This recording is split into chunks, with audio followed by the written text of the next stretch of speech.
welcome, welcome, welcome. We're so glad to be here with you today. My name is LaTanya Knox. I lead diversity, equity, inclusion for Google Cloud, and we are ready to get this panel started to talk to you about the power of diversity, equity, and inclusion for startups with our great leaders we have here from Google. So I'm going to introduce everyone, and we're going to get into the panel. And then we'll also have a little time at the end for a Q&A. And then also, I'll remind you again, but we are going to have a social hour after this. So hopefully you can join us for that as well. So first off, let's see. Well, that's me. I introduced myself already, so we'll keep it moving. All right, so we have Sujata. Sujata here is sitting right here next to me. Awesome. And Sujata is she's a longtime Googler. She joined Google in 2007 as an engineer, so sister engineer here. Mm-hmm. And today she is the vice president of core data with a mission to unlock the power of Google's data. So her team is responsible for data infrastructure at Google and works closely with teams across the company to serve their data needs. Prior to this, Sujata played an integral role in the growth of Google's AdWords API. Sujata is passionate about diversity, equity, and inclusion, and is proud to have held the DEI chair for ads and serve as a committee member for core. Sujata is now one of the co-chairs for our Women at, which is a ERG, Women at North America, ERG Employee Resource Groups. I'm going to have to remind myself about the acronyms. Thank you. Yeah. So if there's something I say that you're like, I'm not quite sure what that is, just kind of raise your hand and that'll prompt me to remember to say it out. And so she's, as I mentioned, a co-chair for Women at North America, and she's also excited to have that responsibility to make Google a more inclusive and equitable workplace. So welcome, Sujata. Thank you. All right. I did not know that intro was going to be that long. Yeah. It's okay. We'll work it out. Next, we have Anna over here. Anna is the Chief Operating Officer for Google's Devices and Services business. As COO, Anna leads the development process for Google hardware products, the Pixel 7. With Google's custom silicon, Google Tensor, Pixel Buds, Nest speakers, displays, and cameras, Fitbit smartwatches, and trackers and more, and manages getting those products into the hands of our customers. Anna also drives the end-to-end IT efforts and customer experience across Google devices.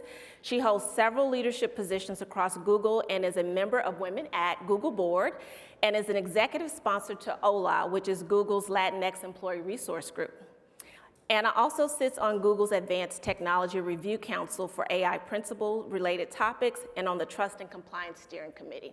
Welcome, Anna. Thank you. Awesome. And last but certainly not least, we have Cassandra Johnson.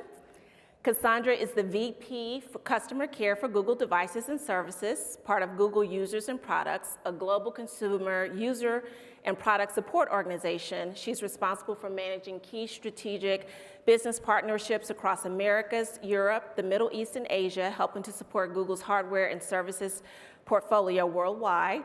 She is a racial equity ambassador for Google and serves on the Devices and Services Diversity, Equity, Inclusion Leadership Council as the exec sponsor for supplier diversity and the Black and Advisory Cabinet.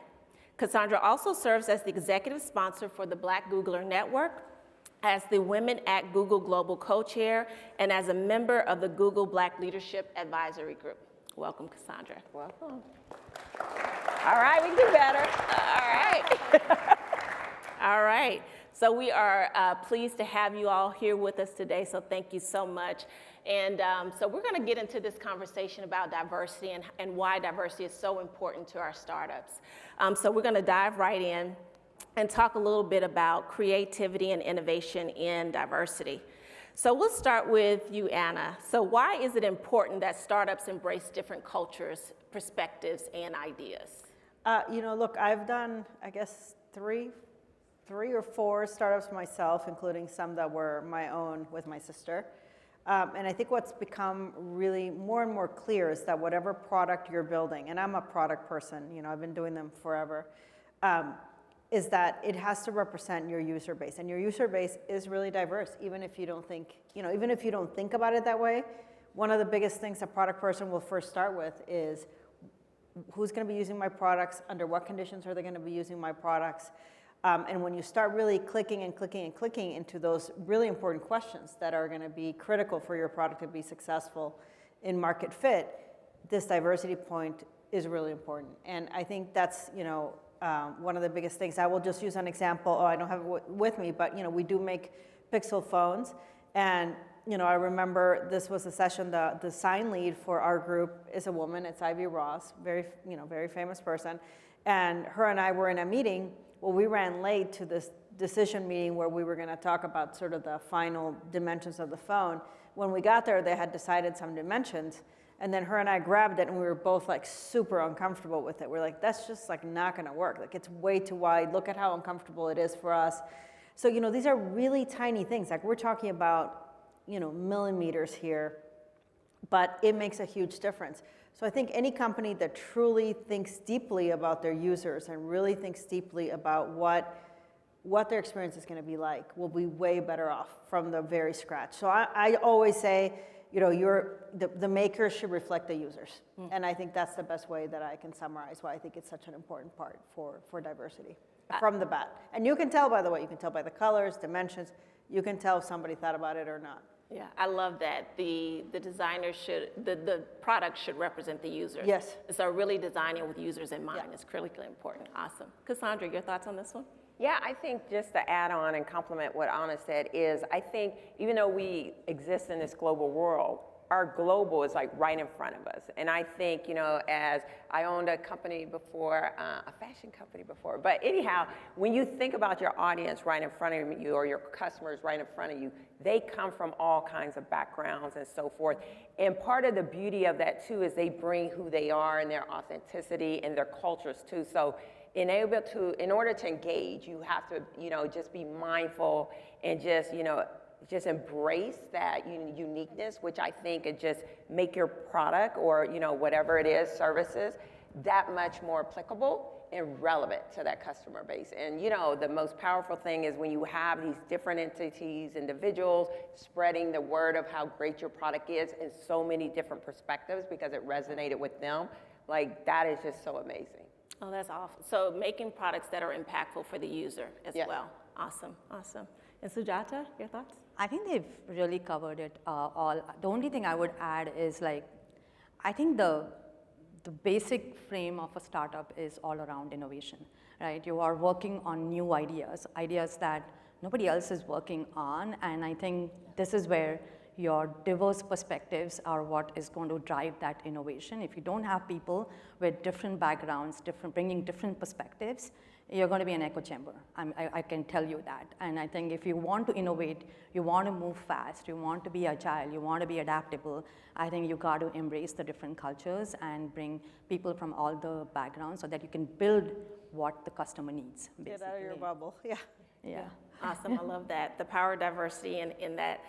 And so we're going to talk a little bit about what this looks like in action. And if I put back on my strategic consultant hat for some years ago, one of the things that we used to do when we were designing products was actually bring in folks who would actually use the product, right? So have focus groups and things of that nature so we could really tap into what was the product like in their hands, right? What was their true user experience? And they will give us feedback, the good, the bad, and the ugly, to help us design it better. So I want to get your thoughts on that in terms of what this may look like in action when we talk about whether user designing with diversity in mind. Yeah, I can start with that. I think for us, one of the things we do, and just keep in mind we do software and hardware, right? That's what our products are. They're both. We have what we call this development process. Many companies have it. If you're a startup, you probably don't have something formalized, but you are going through some process, whether it's agile, waterfall, whatever it is, but you are going through some process to develop and decide, like, when is your product actually ready? And so one of the things we've thought about is, for us, for example, we have very particular gates. To just give you an example, one of the early ones is OK to concept, where to Sujata's point, you want somebody to be unbridled, thinking about the maximum, most beautiful, exceptional thing they can come up with. But at the end of the day, that unbridledness needs to sort of come down to something that's actually, we can make and we can ship, and it's, going to work, and it's not going to burn people, et cetera, et cetera. And so through these gates, we've put these questions, these very specific gate deliverables, if you will, that talk about this point. Where are these considerations happening? Did you do this? Is your product serviceable? Is your product in how many languages? What is the dimension of your product? You know, what are the colors? So it starts sort of forcing, because it's so easy, it's so overwhelming when you're developing a product, but this breaks it down into sections of what are decisions you can't go back in time and fix. And so it'll force you to basically kind of down select and make those decisions over time. So to me, actually thinking of diversity as something that you are doing not just as a moment in creation, but a moment in every single gate that goes through is a really big differentiator in how your product is going to show up. Oh, I love that. So taking those kind of stage gates and looking at it like from a concept perspective and all the way through delivery and saying, okay, what's our checklist? What are the things that we need to make sure we're doing to keep this in mind? Yes. And when we don't do it right, she knows. Let's talk about that. And I can add on to Anna, because then after, to Anna's points, once you develop it and then you look at go to market, you really have to look at what countries, what cultures are you going to be in. And I'll give two great examples. Is some of our products in EMEA, our European market, they have certain features that are similar to North America and so forth. But with the, with the advantages of search and Google and everything, people find out what features they have and so forth, and they're like, no, I want the features that are on the North American model or whatnot. And then you have the, those customers in APAC who they are very detail oriented and so forth, and they want to know step by step what every feature provides and so forth. So even once you create the product, how you present it to the market really varies, and you really want to connect with those different customers. I love that. So is it fair to say that maybe you start with, I'm going to call it a base model or minimal viable product, whatever we call that, right? And then we build on and tailor for that for each country based on whether it be language, design, and things of that nature? Exactly, because it's the smallest thing, to Anna's point, that could be a huge item. And that's why, like on our team, if you look at it, I like to say we're kind of United Nations. We have people who are from Europe, from APAC and so forth, but they bring that voice in because they are living it day to day. And I think it just helps us level set to say, wait a minute, have we missed something? Or yes, let's double down on this and so forth. Absolutely, absolutely. And Sujata, I'm going to take us to the next question and have you start there if you don't mind. And because we've been talking about design and the product itself, but then we're going to talk a little bit more around why diversity of thought is important in solutioning and decision making. So this really turns the conversation about our people, right? So can you tell us a little bit about that? I think we alluded it a little bit. I think it's when you have people from, say, different backgrounds, they're going to bring different perspective. You're going to get the breadth of the perspectives. Cassandra was just talking about like training models. If you're training models on a very small subset of data, which is not representative of your customer base, it's going to be skewed. It's going to have biases from day one. And so really like thinking about like, it helps creativity. It helps you bring those diverse perspectives, right? As I said, you're otherwise going to be in an echo chamber because you're all thinking the same. If you have people like you in your team, the like me bias is what I always call it.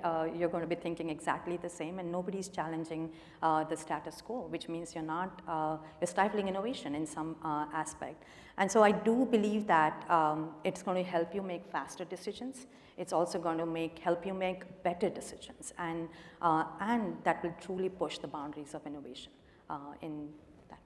I love Can that. I add to that? 'Cause Absolutely. I think you just triggered something that for me is super important. I think for many of us who study how to really bring more inclusivity into everything we do, I think that this concept of belonging is a really important one, right? You can be represented and not feel like you belong, and that's pretty common, actually. I can speak from personal experience, both good and bad. But what I will say is that I feel like how it really comes back to the product is this way. I feel like for belonging, one of the easiest ways for people to belong, to feel like they're belonging, is that you teach others to basically inquiry, like be curious. If you don't understand something, like, hey, Anna, I don't understand why you do this. Well, I'm from Latin America, blah, blah, blah, big da-da-da. I can explain a lot. And that person didn't know, but they were courageous enough to basically have the inquiry. And I think that is the biggest piece that I think Sujata was trying to me, it really resonated because when you have different people, the inquiry increases. And when inquiry increases in product development, your product 100% will be better. So if you're sitting around, I would just say in your startups today, and like everybody agrees and there's no questions and you're just moving, I would argue that that is a sign that you do not have enough inquiry in your team and probably not enough diversity in your team. Because there should be drawn-out debates on product development, and people should be super passionate about their products. So if it's like really quiet and nice, maybe that's something to check. I love that. So debate is good. Debate is good. Inquiry is good. Inquiry is always good. Yeah. Absolutely. Would you like to add something? I would just say one additional aspect to compliment Sujata on it is the fact that a lot of companies, especially startups, I think they have this very kind of like, I like to say, to whom much is given, much is required, and they want to give back. And I think that set up those programs or, to reach out into different communities is so amazing and powerful to make sure that when you establish and set it up, you really are making a difference in that community and whatnot. And I know Anna and I had the honor of working when we were going through COVID and we were trying to do some products in different areas and so forth, and going through like the George Floyd incident and whatnot. And I remember we had one of our Googlers who, when we were looking at like our suite of portfolios to give to like small minority-owned businesses, thank goodness he had the courage to speak up, because we were not gonna include one of our products. And he was like, yes, this product is important for this community, and here's why. And he had shared that his brother had been incarcerated. And he said this could be the difference between him being able to be successful, in the community, or his high probability of going back and being incarcerated. So I think just having that, having those individuals of your team who can just not just speak their experiences, but speak the truth for different communities can just, I think, elevate what you do and how you do it in a way that can be so beautiful and impactful to different communities. Oh, I love that. So you're basically expanding beyond designing, for your direct consumer market, right? You're looking at how you also benefit the community, so designing for good, right? Actually, in that case, we didn't, the product was the same already. Yeah. It was just a use case we had never thought about. And the use case came to be because of the pandemic. This is one example, we have many, but, and so all of a sudden we're like, oh, that's really interesting. Like we had never thought about that use, but you're right, that's a great way to do it. So we had to do a quick software change and enable it, but it made a huge difference. Awesome, love that. Yeah. And we'll keep along the topic of belonging a bit. I'm going to move us along to the next question in terms, because I think we kind of covered the first one.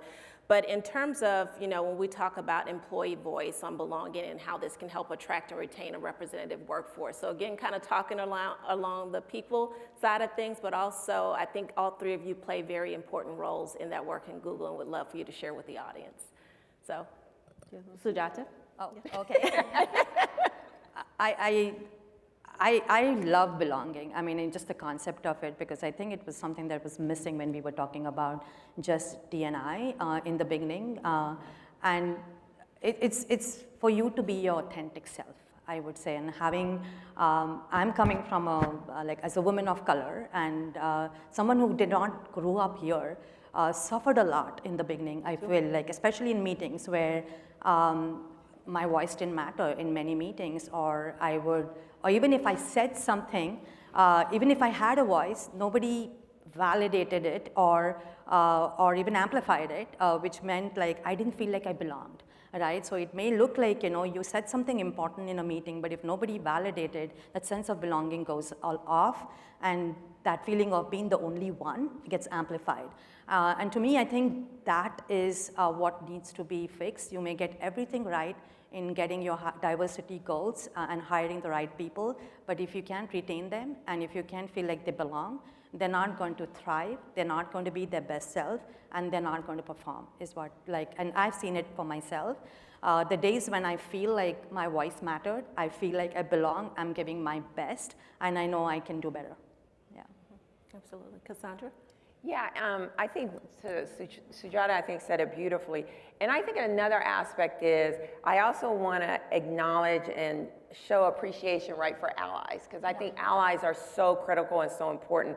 But one of the aspects Clay Baber. To find an ally, just to make sure. Yeah, you want to find an ally. But one of the things, too, is I think for an ally, really, you know, we always say we want that ally to be in a game with us. And the analogy, you know, that I've shared with some of our allies is, you know, it's almost like using a sports game. Like when you are someone from an underrepresented group or whatnot, you're in that game 24/7.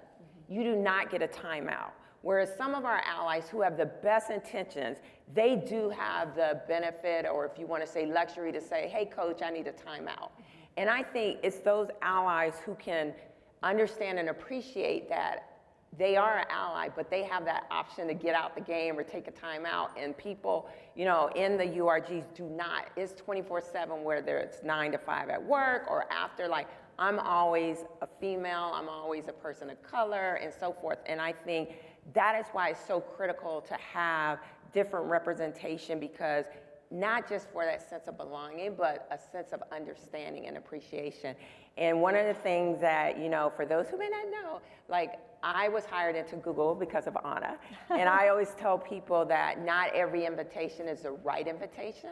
But when Anna gave me that invitation, it was because I saw in her leadership team, and I saw in other leaders that diversity, not just of, you know, gender or ethnic backgrounds, but also of voice and experiences. So as you go, not just to retain, but to recruit, you want to have people to feel like, wow, I could be myself here, I can have a voice, and I can make a difference. And I think that's why it's important. Oh, that's awesome. That's awesome. Yeah. I just want to add, big mentor of mine told me very early, thankfully, in my career about recruiting, whoever you send to recruit, you're going to get more of them back. So whoever you send, doesn't matter. If you send me, you're going to get more people like me. If we send you, we're going to send more people like you. So whoever it is, that's what you're going to get back. So think deeply about who you want to send to recruit, and like, not every person is the right person for. If you're college recruiting, you know, send fun, you know, younger people. I mean, like, send people that they're going to connect with, because that's how they're going to make the decision. It's very hard for them to make the decision if they come back, you know, if they. I mean, honestly, even look at this panel, right? If I was a guy applying to this and this is the panel, I'd be like, you know, I don't know, I'm not so sure. So you have to be kind of really thoughtful about what you're doing in terms of who you're sending to recruit. And then once they're here, to Sujata's point, again, awesome that somebody's on the table, whoever it is, it doesn't matter. But that doesn't mean that their vote is getting counted, right? And nothing more annoying, I'm sure all four of us and many of you have had the situation where you make a comment and somebody else repeats it. By the way, it happens to my husband. He's 6'4", white guy, so it has happened to everybody. And somebody else repeats it, and then they get the credit for the idea. So that's super, super, super annoying. And I think the more important thing to do that is when you're sitting there realizing, boy, is this happening on my watch, you know? And I think calling it out makes a big, big difference. And teeny, like averaging down to 0 kindness can go such a long way. And so you can just make a teeny comment to somebody, even if maybe you didn't feel comfortable saying it in the meeting, but you said it afterward to them, like, hey, I heard you. That was your idea, right? Like, when they'll just, like, 1,000 flowers will bloom after that. So I would just call to action on that. You can make a huge difference in the culture that you want your startup to be. And in my opinion, and having lived it, good startups with good cultures, good startups with bad cultures, the bad culture eventually ate the product for breakfast. So you have to sort of keep that in mind. Absolutely. And I think all of those are key messages in terms of when you're looking to build a culture that's inclusive. You have such a great opportunity as startups to do it from day one. So that's part of your values, right? If that's embedded in your values, then it becomes part of the way you work and expected, and the behaviors of your employees as well.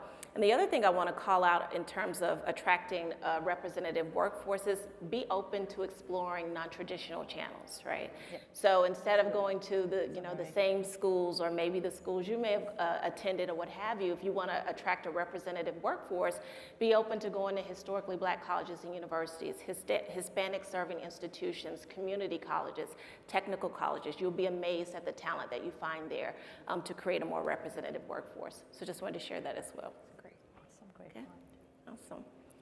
Okay, so why might a startup's DEI plan be important to customers? So we're switching the gears just a little bit, and we'll round it out a little bit here, so we'll give you some time to ask questions as well. But when we think about the startup plan for a DEI startup plan for these companies, and why that could be important to customers, and how can it really help them create a competitive advantage? I feel like this is your question. This is yours. Thank you. So I think it's great because I think, you know, we hear from customers, I mean, we get almost 1 billion interactions a year. And some of it is they need help, but some of it is just comments to say, hey, we really appreciate this. We love how Google donated these products, or how we leaned into this and creating and designing, you know, the products or the services and whatnot. And I think, you know, in this world, this amazing world we live in today, I think a lot of people are just socially conscious, and they realize that they do have the final decision on how they spend their dollar, and they want to do it with companies that, to your point, the time that it aligns with their values. It aligns with, you know, what they believe in and who they want to believe in and so forth. And I think that's just so important. I mean, I have a son who's a sophomore in high school, and he's even asking questions like, Mom, what have you done today to help, you know, the community or whatever? So I think it's such an amazing, beautiful, like, especially younger generation, I mean, across all generations, but how it's so critical, and it's like at the core of a lot of people. And I think people are making buying decisions based on 100%. I think the new generations are definitely making decisions based on just how they perceive the brand and what they think of the brand. And they're so vocal about it. And with social media, it goes viral really fast. So yes, what is it? It's pretty Cancel powerful. culture happens, right? She manages our social team, so yeah, that's a whole thing. Whole thing. Absolutely. And then also too, when you're thinking about customers from a DEI perspective, in terms of who you want to reach as well, when you're, you know, maybe bidding for new opportunities, if you have to submit requests for proposals, oftentimes they're asking you what you're doing around this work, right? And so that does give you the opportunity to showcase some of the programs that you may have, some of the opportunities that you provided for your employees, whether it be employee resource groups, whether it be other like supplier diversity programs, but things of that nature. A lot of times you get asked for that information in bids. So I was just about to say that since we manage our supplier diversity, that is one thing we look at for our vendors. Like, is this a small minority-owned business? And we look for that certification and so forth. And if I were to look at our top probably 15 contracts, I would say a good 80% of them will ask us to have a supplier diversity program.